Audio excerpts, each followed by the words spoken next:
તો રાહત પેકેજને લઈને આમ તો સહાયને લઈને ધોરાજીના ખેડૂતોમાં સંતોષ છે।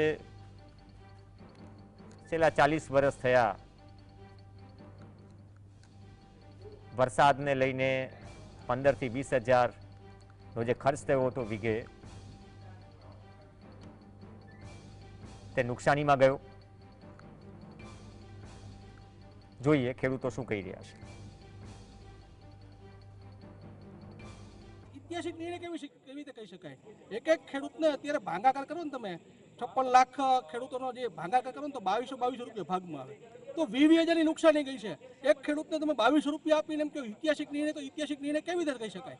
અત્યારે ખેડૂતો તાહીમામ થઈ ગયા છે અને સરકારે એવું કીધું ટેકાના ભાવે મગફળીની અમે ખરીદી એટલી કરશું, પણ ટેકાના ભાવની જરૂરિયાત જ નથી અત્યારે ખેડૂતોને। એમએસપી ગેરંટી લાવો અને એમએસપી આપો ખેડૂતોને, એના ભાવ પૂરતા પ્રમાણમાં આપો, બધામાં જનજનસી ભાવ મળે।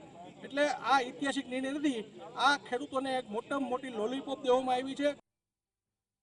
સરકારે રહી રહીને 10,000 કરોડ પેકેજ જાહેર કર્યું। 10,000 કરોડ રૂપિયા એટલે કાંઈ ન કહેવાય, કારણ કે 2 હેક્ટરની મર્યાદાની અંદર ખેડૂતનું 3 લાખનું તો ધિરાણ છે।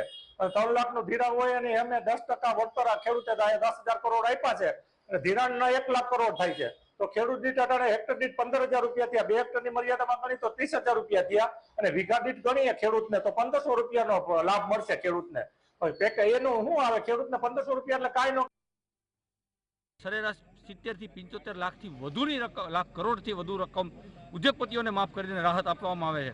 તો ખેડૂતોને ફક્ત 10,000 કરોડ રૂપિયાની સહાયની ચોકલેટ શા માટે અમારી મજાક કરી રહી છે આ સરકાર, એ અમને સમજાતું નથી। અમારી સ્પષ્ટ માંગ હતી અને છે અને રહેવાની છે કે ગુજરાતના તમામ ખેડૂતોની જે દેવા માફ છે, એટલે કે અમારી જે પાક ધિરાણ હોય, ટ્રેક્ટરની લોન હોય, કૂવાની લોન હોય, પાઇપલાઇનની લોન હોય, એ તમામ માફ કરવી, કારણ કે અમારે લોન કરવાની જવાબદારી અમારા પર જે આવી પડેલું જે માફત છે એની પર જવાબદારી રાજ્ય સરકારની